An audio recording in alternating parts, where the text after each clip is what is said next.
Modern art, while still a relatively new thing, is an art form that leaves a lot to the imagination. Modern art is often described as being art that is purposefully abstract in order to allow self-identification in its meaning.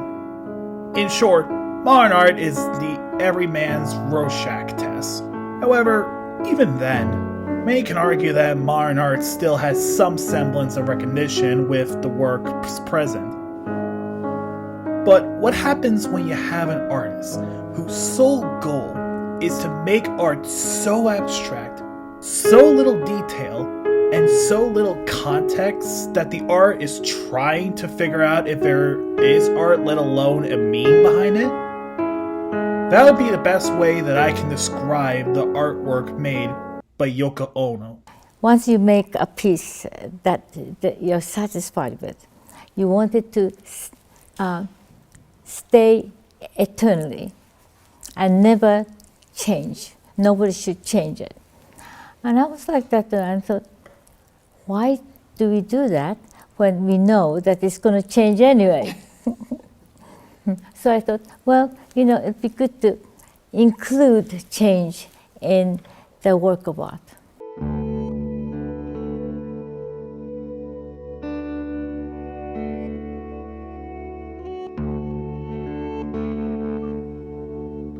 Ono was born on February 18, 1933 in Tokyo City to Osuke Ono and Izuki Ono, a wealthy banker and a former classical pianist respectively. The family moved to New York City in 1940, and then the next year, Izuki was transferred from New York to Hanoi, and the family returned back to Japan. She remained in Tokyo throughout the duration of World War II and the Great Fire bombings of March 9, 1945. Heavily laden bombers leave the airfield every few seconds for their long and hazardous flight. The good wishes of their comrades on the ground go with them.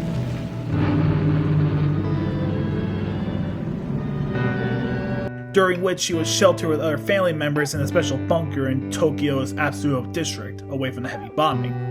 Fast forward to 1966, and Yoko soon met with her love, John Lennon, who at the time was still with the Beatles. But fate turned on her in 1980 when Lennon was murdered in front of her. Good morning, everyone. I'm Tom Brokaw. This is today, December 9th. I'm here with Jane Pauley, and this entire half hour will be devoted to the murder of John Lennon, ex-Beatle, one of the best-known musicians and most influential people of his time. Yes, it does. I mean, it does affect me. I felt that we were doing very well in New York together, and that's gone, And the fact that it was gone so suddenly too, I think that affected me. Because if it was a slow process, we could have talked about it or anything. But the last John I remember is a very gregarious, energetic, high-spirited guy. It's a kind of sad and very poignant kind of paradox, I think, that he loved this place so much, and that's why he was killed. Now a single mother, she did everything she could to help with what's left of her family, including her pursuit of art.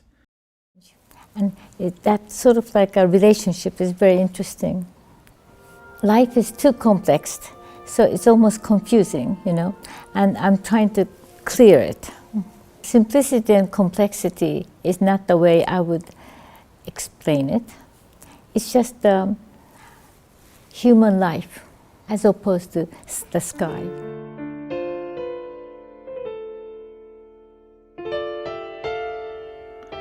Now, most of the art mentioned and what will be used throughout the video are going to be stuff that can be found in the MoMA Museum of Modern Arts, since she has her very own dedicated exhibit to her art.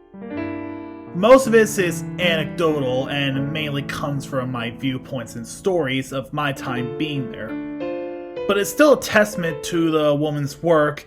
Even after 10 years since I have been there, I still never found out if what she had shown was even art, let alone its meaning.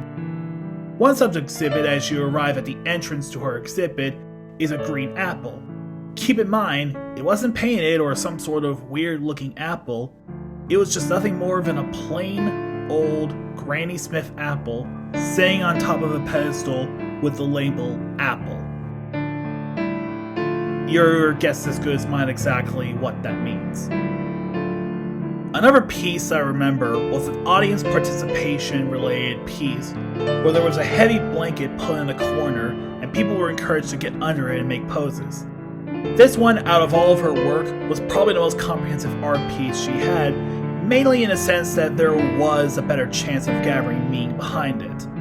In short, it was just something that you could easily probably interpret her work better than any of her other ones. Which, in my case, was always interpreted as we being responsible for making our own art every day. However, the one piece of art she did that has plagued my memory from then to now is a short film she made called Fly. Made in 1970, this was one of several experimental short films she did.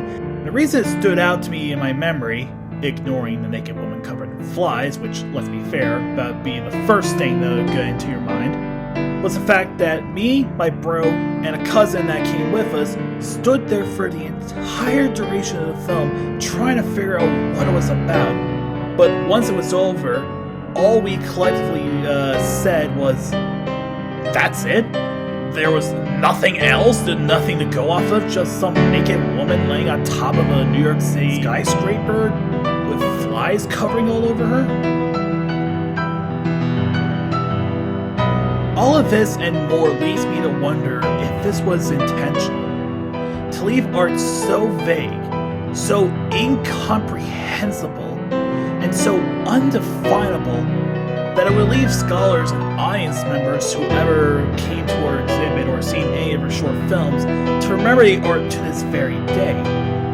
Maybe as such, there is an art to being too extract. Who knows?